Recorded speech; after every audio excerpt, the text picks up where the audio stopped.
Vrinai Tulsi Vyai Priyai Kesavachacha Vishnu Mate Radhe Devi Sajavachai Namo Namah.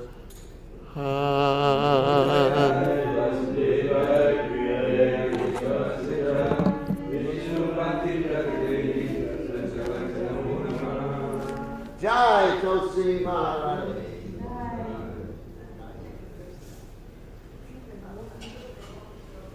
We offer our most respectful obeisances of all the Vaishnava devotees of the Lord, who are just like desire trees, who can fulfill the desires of everyone, and they are full of compassion for the fallen conditioned souls.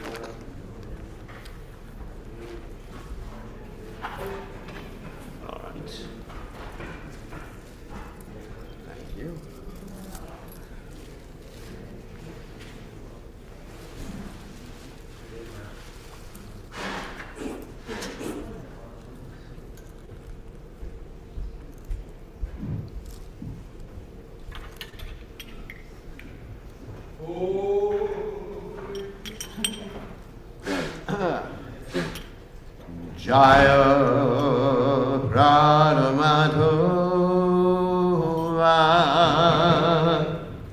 Kunda Vibhaguri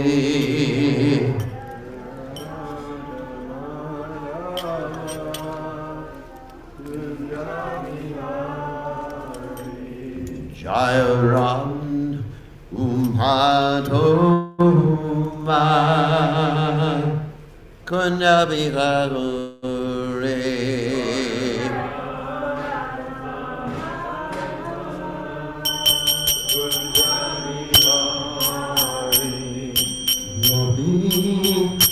Naravalabha Kirivadanarude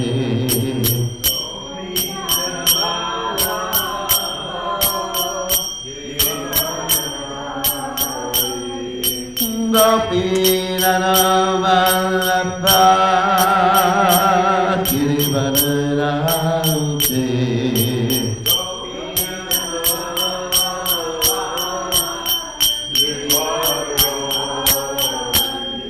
Sunanandana Vraja Janarandana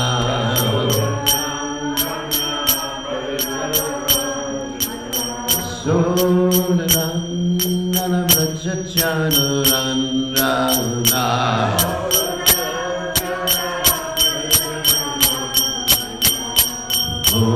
Gunatera Vanachare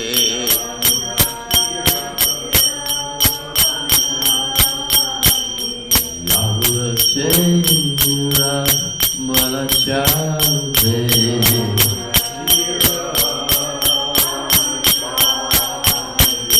Jaya Madhuva Kunda Vibhaguri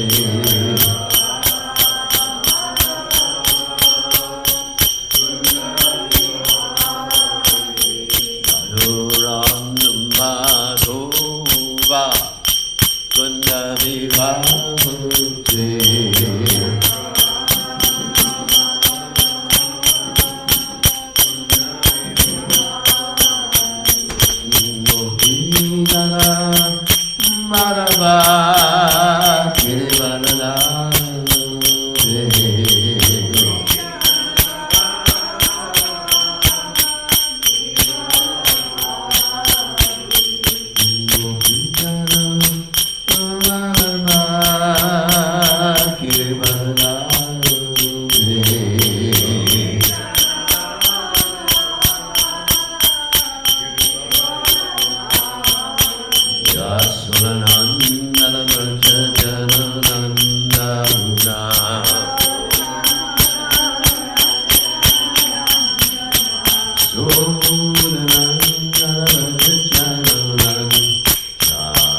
Paramahansa, Paramedicacharya, also tell us that Shimad, His Divine Grace Savaya, Charananda Bhaktivedanta Goswami, Srila Prabhupada Ki Jai, ISKCON Founder Acharya, Srila Prabhupada Ki Jai, Ananta Koti Vaishnava Vrinda Ki Jai, Namacharya, Srila Haridas Thakur Ki Jai.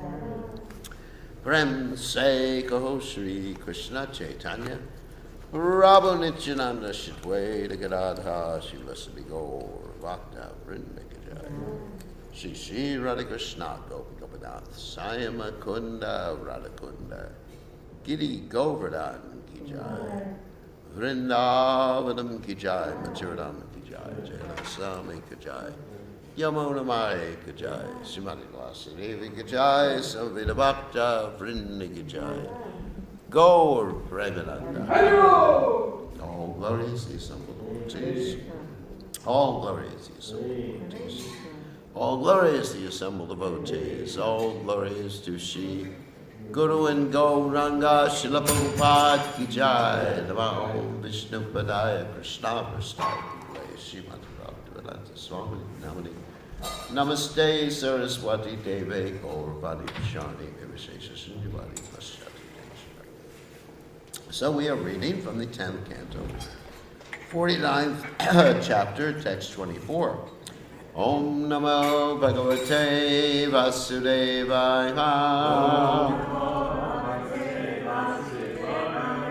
Om Namo Bhagavate Vasudevaya.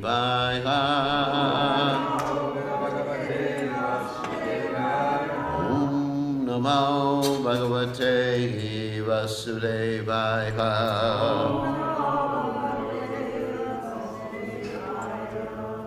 Swayam Kilvishang Adaya Tais Jakto Nyarta Kovida Asitarto Vishati Anhang Swa Dharma Vimukas Tamaha Swayam Kilvisham Adaya Tais Jakjo Narta Kovida Asidarto Vishatyantang Dharma Vimukastamaha Swayam Kilvisham Adaya Tais Jakjo Narta Kovida Asidarto Vishatyandam Swadharma Vimukastama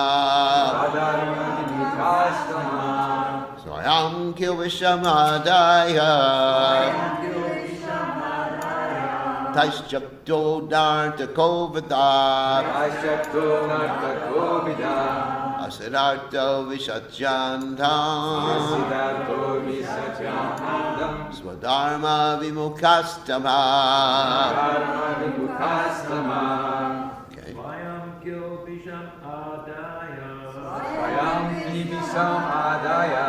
Naisyakto Narta Kovida. Naisyakto Narta Kovida. Siddharto Vishatyandam. Asiddharto Visatyandam. Swadharma Vimukastama.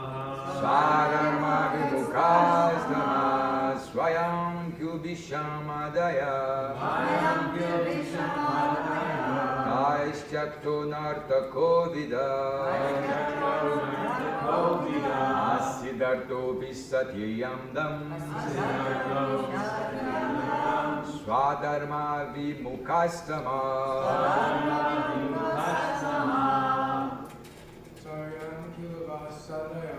Swayam Kilvisham Adaya. Naisyakto Narta Kovida. Jato Visatiyamdam Swadharma Vimukastama Swayam Kirvishamadhaya Swayam Kyubhishamadhaya Tashakto Nartakobida Asyapto Visatiyamdam Swadharma Vimukastama. All right. Swayam, Swayam for himself. Kilbisham, Yubhisham sinful reactions. Simple reaction Adaya, Adaya taking on. Taken on Tai, Dai by them. Japta, Jabda abandoned. Na, Na not. Not Arta, Artha the purpose of his life. The purpose of his life Kovada, Ovida knowing properly. Knowing properly Asada, Asida unfulfilled. Unfulfilled Arta, Artha whose goals. Whose goal Vishati, Visati he enters. He enters Andam, Amdam blind. Blind Swa, Swa his own. His own Dharma, Dharma to the religious duty. To the religious duty Vimukha, Vimukha indifferent. Different Tama, Tama darkness of hell. Darkness of hell Translation: abandoned by his so-called dependence, ignorant of the actual goal of life, indifferent to his real duty, and having failed to fulfill his purposes, the foolish soul enters the blindness of hell, taking his sinful reactions with him.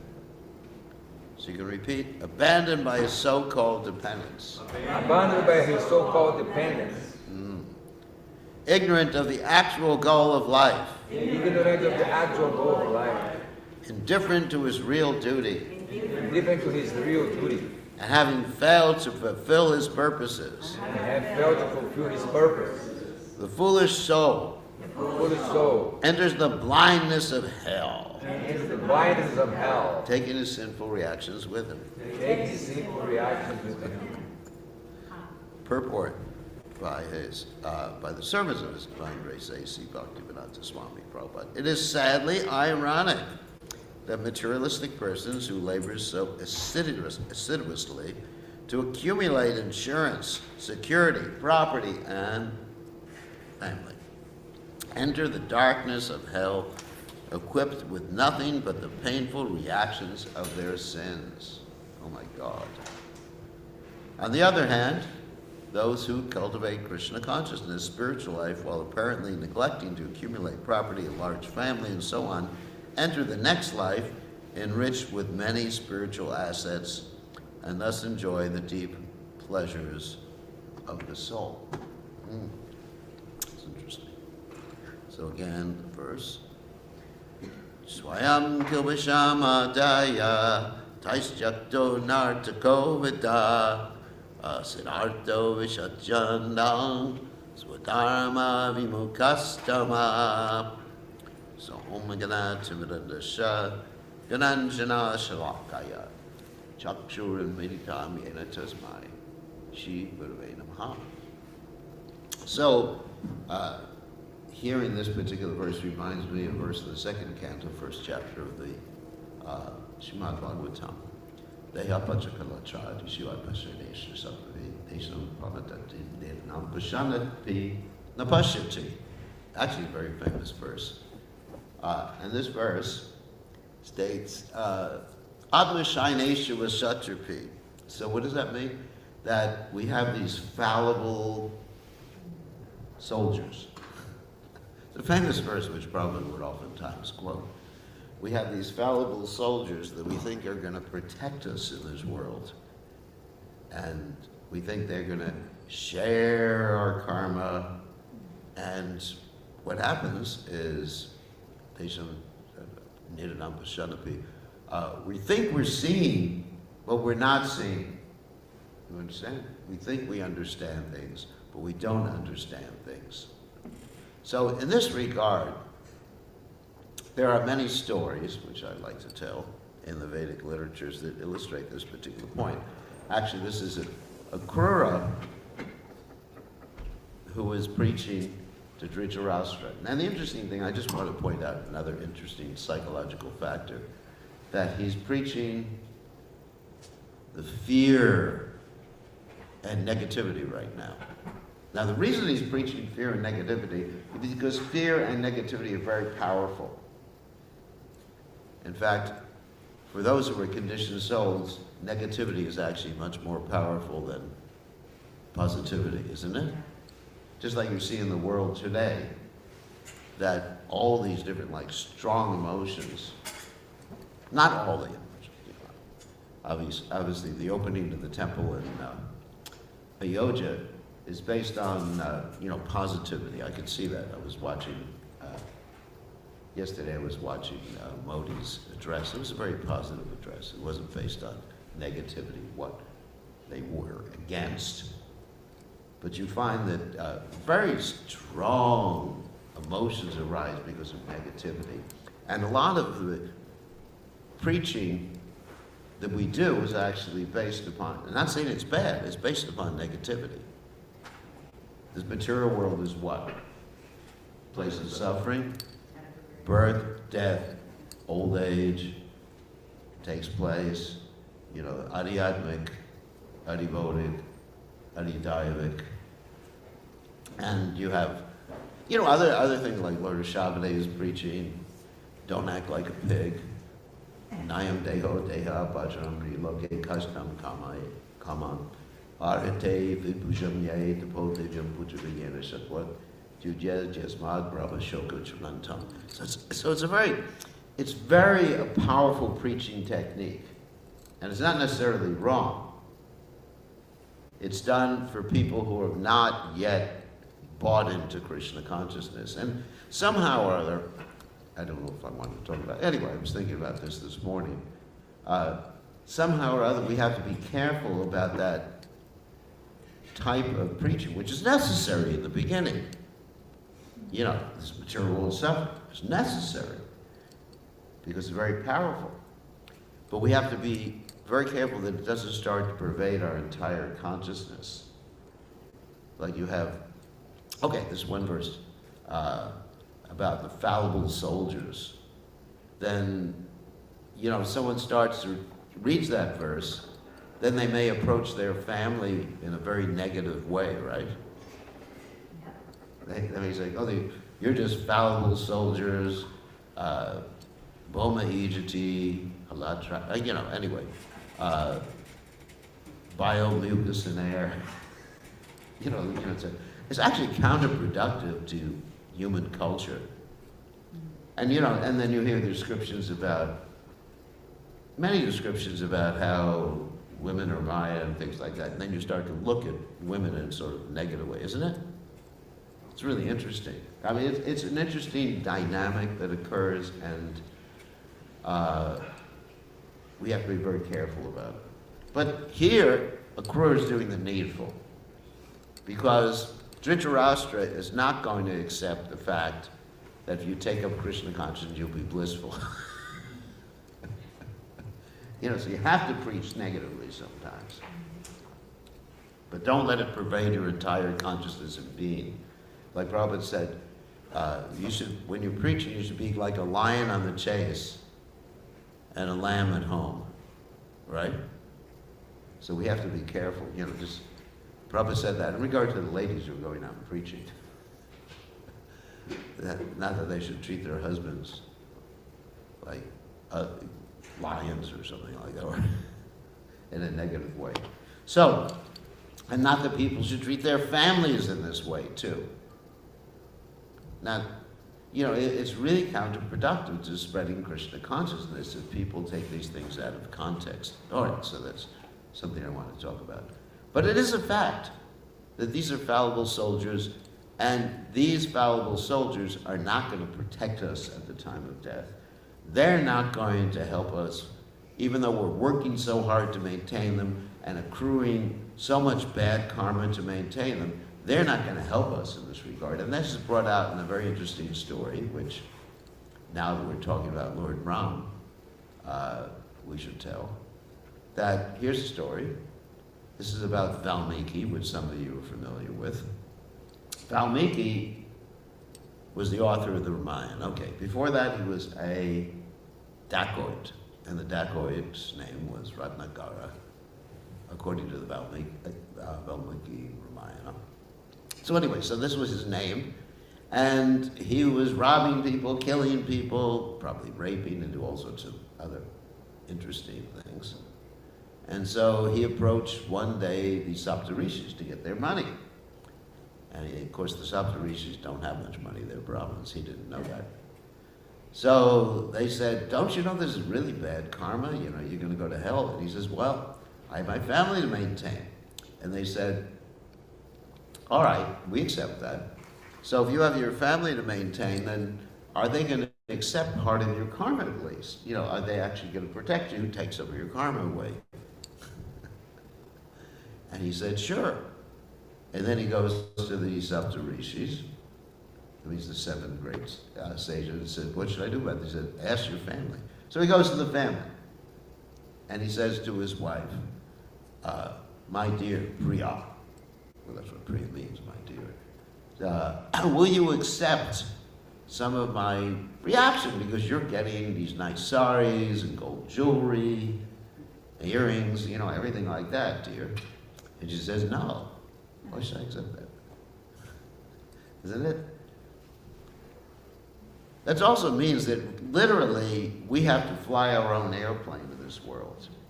You know, we can give Krishna consciousness to others. We can encourage people to be Krishna conscious, but it's up to them to accept or not accept. And we are not responsible for what choices they make, as long as we do our best to present Krishna consciousness to them. And they are not responsible for the choices that I make. So then he goes to his daughter and son, and they both have the same response. Hell no, Dad. We're definitely not gonna accept any of your karma. So then he goes back to the Saptarishi. He said, what am I gonna do? And they, of course, say, famous story, they say, chant what? Mara, Mara, Mara. And he starts to chant Mara, Mara, Mara, because he can't chant Ram, he's not pious enough. And then he becomes the great sage of Valmiki, because Mara, Mara, Mara turns into Ram. So that's one particular story about, you know, how your family really is not going to take care of you. Another famous story the Prabhupada tells is the story of the man who spent so much effort taking care of his family, making a lot of money, leaving all the money to his family. He dies. Next life, he takes birth in the same village as a cobbler, you know, someone who makes shoes, a muchi. And so this same family, you know, his children and his grandchildren come over to order some Reeboks, some shoes from him. And they're not really happy with the shoes, and they beat him with them. So this is the family that he worked so hard for. So hard. And what do they do for you in the end?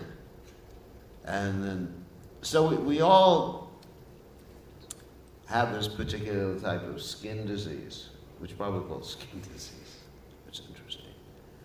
Skin disease means we consider ourselves to be associated with certain people because genetics, which is really interesting. And you see this sometimes when someone is adopted. Yeah, they're adopted and they consider someone else to be their mother or someone else to be their father, not their actual, let's say, genetic father and mother. And then they spend years trying to figure out who is my genetic father and mother, who's my real father, who is my real mother. It's interesting, isn't it? If you think about it, even though the person who cared for you is more, you know, the person who gave you love and cared for you, the other lady, she just put you up for adoption. right? I mean, because I wasn't adopted, but I'm just saying a hypothetical like that. So, but it's so important, like who genetically you're connected with. It goes so deep, isn't it? You know, people have all these genetic tests they do, and then they go around the world trying to figure, oh, you're my mother, finally, or you're my lost sister. We were separated right after our birth. You know, you're my twin sister, my twin brother, or something like that. But it's really, these attachments, they're just so illusory, isn't it? It's so illusory. What is our connection? And sometimes the Mayavadis have this description of just like, it's like pieces of seaweed that float together. No, I'm being negative. I know. But this is actually this particular verse. These pieces of seaweed that float together for some time, and then the seaweed becomes separated by the action of the tides, and one piece of seaweed may go to the other part of the world, and yet, you know, just be at opposite ends of the world. So that's what we are. We're just wandering. Of course, to put a positive slant. All right, let's do some more negativity before we put a positive slant on it. So there's other examples too of, you know, people attached to these in Vedic examples. People attached to the, you know, the bodily connection. Of course, there's the Suruchi attachment. She was so attached to her son and not Dhruva Maharaj, right? Because of that bodily attachment. And created a whole problem in the kingdom because of that. Of course, ultimately it led to Dhruva Maharaj becoming completely Krishna conscious. And even in the Mahabharata, you have this whole discussion between Madri and Kunti when Pandu passes away. You know, Pandu passed away because he embraced Madri, and he had been cursed by the Rishi, Kindama, to die if he ever tried to embrace or have a close relationship with his wife. And so, so he passes away. There's arrangement for the cremation, and there's a discussion between Kunti and Madri as to who will remain in this world and who will leave with Pandu. And actually, it's considered a very positive thing to leave with your husband, which is because those days, there was so much culture and love in, here's a positive aspect, and love in society that it's actually something to be propagated, something to be encouraged, the love between devotees. So, anyway, so there was some discussion, and it was decided that Madri, because of her Maya, basically, she was more attached to her sons than to the other sons of Kunti. Nakula and Sahadev she was more attached to than, you know, Bhima, Arjuna, and Yudhisthira. So therefore it's better that she would leave the planet with Pandu, and Kunti would stay to take care of the Pandavas. And incidentally, you find that Kunti basically even overcompensated for it, and was more affectionate towards Nakula and Sahadev than she was towards her own sons, which is really interesting. So that's actually a quality of a great personality. That a great personality, of course, we've quoted this verse many, many times before, that Vidya Vinaya Sampane Brahmanika Vihastani Shuni Cheva Chaiva Supaki Cha Pandita Samadarshana, the learned and gentle sage, sees all living entities whether a dog, dog eater, cow, outcast, Brahmin, whatever, equally. Pandita Samadarshana. He's Samadarshi. And of course, we have this statement in the Ishopanishad, which is also one of my favorite verses. Yastu sarvani bhutani atmane vanam pashati sarvabhuteshu chatmanam tatona vigagupshate. That one should see everything and everyone connected with the Supreme Personality of God, and therefore one doesn't hate anything or specifically become attached to anything especially, or anyone especially, but one actually loves all living entities. So this is Vaishnava consciousness. You know, again, we said Vanchakalpataruvesha Kripa Sindhu Vivacha. He's a Kripa Sindhu means the ocean of mercy and ocean of compassion. And it's interesting also that, okay, we take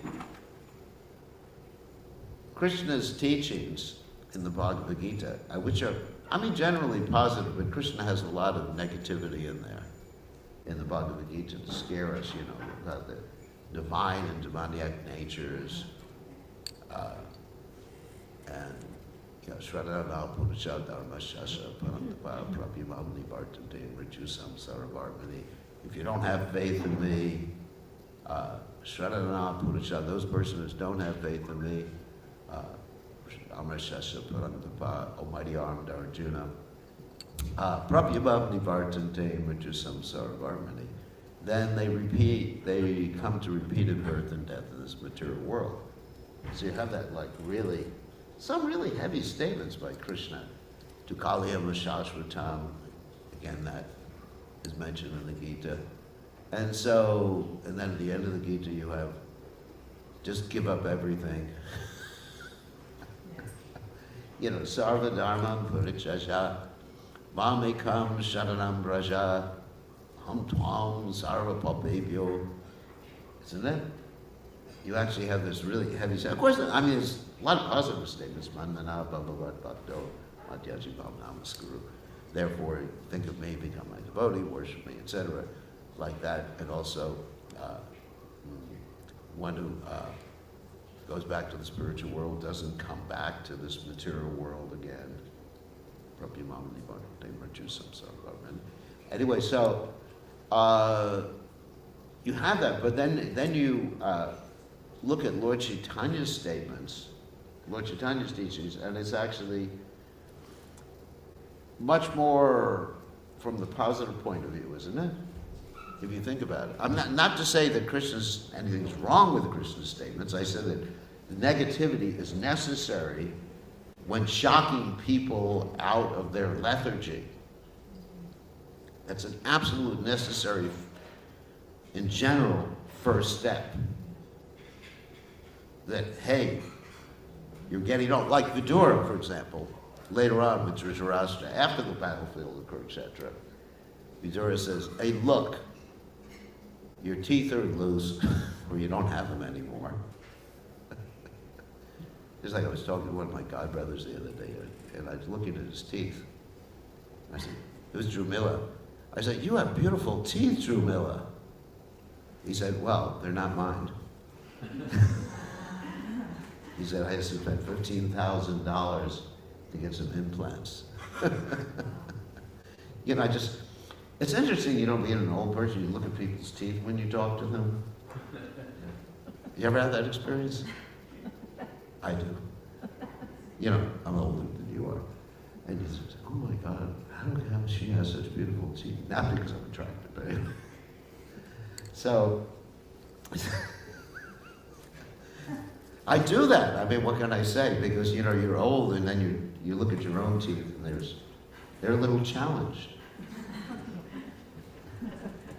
So it's an impetus. You know, every time I look in the mirror, it's an impetus to become Krishna conscious.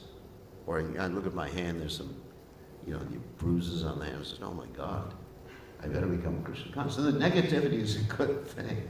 So Vidura, getting back to the story, Vidura is preaching to Dhritarashtra after the Battle of Kurukshetra, and he wants Dhritarashtra, get out of there, you idiot. But it's not positive preaching. It's real heavy stuff. It's interesting. Dhritarashtra had so many well-wishers preaching to him. I mean, even when, going back to the point, when Duryodhana was born, along with the other 99 kids, actually, other 100 kids, there's one girl at the same time, then inauspicious signs. So Vidura says, just get rid of this one person, one kid, and everything will be all right. He's going to destroy the whole dynasty. That was astrologically calculated. So throughout Dhritarashtra's whole career, he's been preached to with this negativity. Finally, Vidura, it works when Vidura comes to him after the Battle of Kurukshetra. His sons have been killed. So Vidura says to him, he said, your teeth, you're already blind. Now your teeth are no good. And you're living like a household dog. Isn't it pretty negative preaching, isn't it? You're living like a dog in the house of the people who kill you. And Bhimsen is there, and Bhimsen keeps hitting his arm, isn't it? Bhagavatam says it. Sorry, I'm getting a little Italian here. So move the mic away. So Bhimsen keeps hitting his arms. With these arms, I killed your son.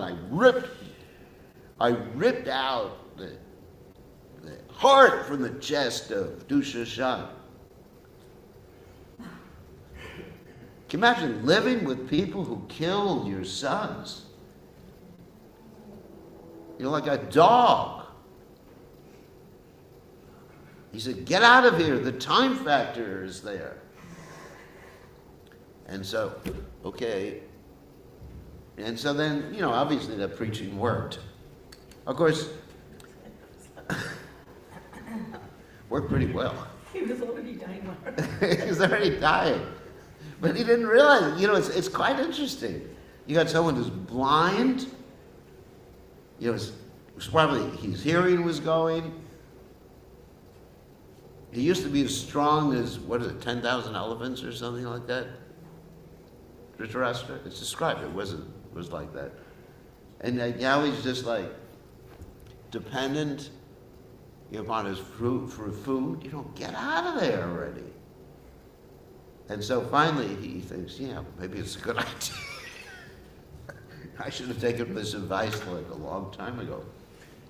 So then he gets out of there and he goes to the forest with Vidura and he executes yoga. But because he's too impious, this is interesting too, he couldn't really accept positive preaching. And even he doesn't go back to God, because he committed offenses against the Vaishnavas, especially against the Pandavas. So, yeah. So anyway, we are very fortunate, getting to the point I wanted to make, that we have Lord Chaitanya Mahaprabhu's teachings. Dina Hina, Yata Chilo Harinam Udarilo. And what is that teaching? Just take up the chanting of Hare Krishna. Whether you're pious or fallen, doesn't matter. And that's why you have this Hare Nam, isn't it? It doesn't matter, just chant the holy names. So we have to learn the art, internally in the movement in dealing with each other. And also the art of dealing with others, not to just concentrate on the negativity, although it's necessary sometimes. You understand? Present something positive and take up Krishna consciousness. What's the reason? Well, one reason is you get rid of birth, death, disease, and old age, Okay. Except. But the actual most important reason is you get a life of eternity, bliss, and knowledge. And not only that, we have to present a positive experience of Krishna consciousness to people in the Krishna consciousness movement. You know, if you have the Krishna consciousness movement where, you know, men are calling ladies Maya Devis, isn't it? It's just not going to attract people. I mean, you got to think of attracting a lot of people in the Krishna consciousness movement, not just, you know, some brahmacharis like that. You got to have a greater society join the Krishna consciousness. So it has to be presented very positively. I was impressed by the way Modi presented that opening of the Ram temple. It was very positive. I mean, some people were trying to put a negative slant on it, saying, oh, this is very sectarian, this is, you know, Hinduism versus the Muslim religion versus every other religion. But, you know, it was very inspirational. You know, hearing how he presented this, that, you know, this is, he said it's non-sectarian, you know, Ram Raj, and everybody, who can disagree with Ram Raj, where you have a king or a leader who tells the truth? I mean, that would be remarkable, wouldn't it? Someone who is an exemplar, someone who you can respect, someone you could admire. You know, take it apart from the religious context. It's actually just something so attractive, right? You know, Ram Raj. You know, forget it. You know, you don't forget that Ram's God, but I don't want you to do that. But it's, so we should be presenting Krishna consciousness in such a way to people that you realize your spiritual identity. All our identities in this world, you know, mixed little negativity, are based upon the reflection of the identities in the spiritual world. You can have a spiritual world, you can be Krishna's friend, you can be Krishna's lover, you can be Krishna's parent, you can be Krishna's servant, and Krishna's the most attractive. And so that really will bring more and more people to Krishna consciousness, and you mix it with some negativity just to encourage people that they're suffering. Necessary sometimes, but not too much. And it, you know, anyway, I'm just saying this because I've experienced in the past there's been a lot of negativity towards things, and it actually, then devotees start to criticize each other after a while. You know, they go on the internet, it's one thing after another, you know, someone does things in a different way than someone else. And that's why Prabhupada wanted us to have this unity and diversity, to appreciate other people's takes on Krishna consciousness, even though it may not be my take, rather than saying, that's Maya, I'm right, that's Maya. You know, and sometimes people have these narrow vision, like sometimes people are really into varnashram, and they say anyone who's not doing varnashram is not carrying out Prabhupada's purpose. And I'm saying, my point is, yes, we accept varnashram, it's nice, I'm enthusiastic you're doing it, you should do that.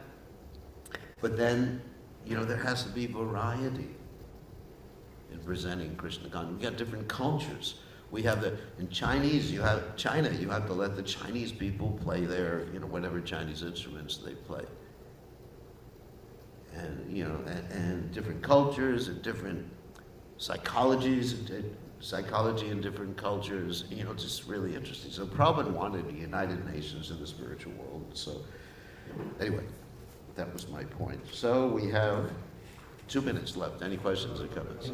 In the beginning, if you listen to Prabhupada's classes, Yeah. He really, really stresses the positive Yeah. to the devotees. He does mention, that it's suffering and how the American boy, you know, you've seen, he Yeah. kind of praises them, saying you no longer want materialism, but here's what you really want. Right. He gives the goal of what really we want. Yeah, Prabhupada he had the proper mixture.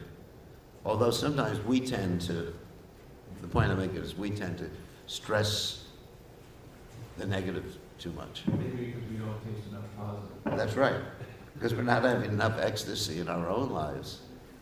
I mean, we should be so happy that happiness just like pervades our entire being.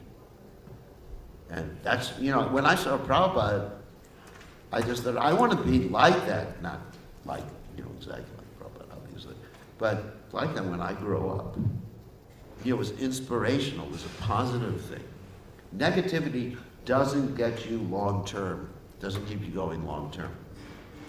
It can stir you into action. And sometimes adverse actions, like we see violence in the world happening today. But it doesn't really, it's not productive long term. We have a saying in Spanish that a drop of honey catches more flies than a barrel of vinegar. Yes. That's good. That's actually good. We have that saying in English too. Drop of honey. What is that song? Something like a drop of something makes the medicine go down. Yeah, that's, A spoonful of Just a spoonful of sugar makes the medicine go down. Sorry about that. You're drawing upon all the sources. All the bona fide sources.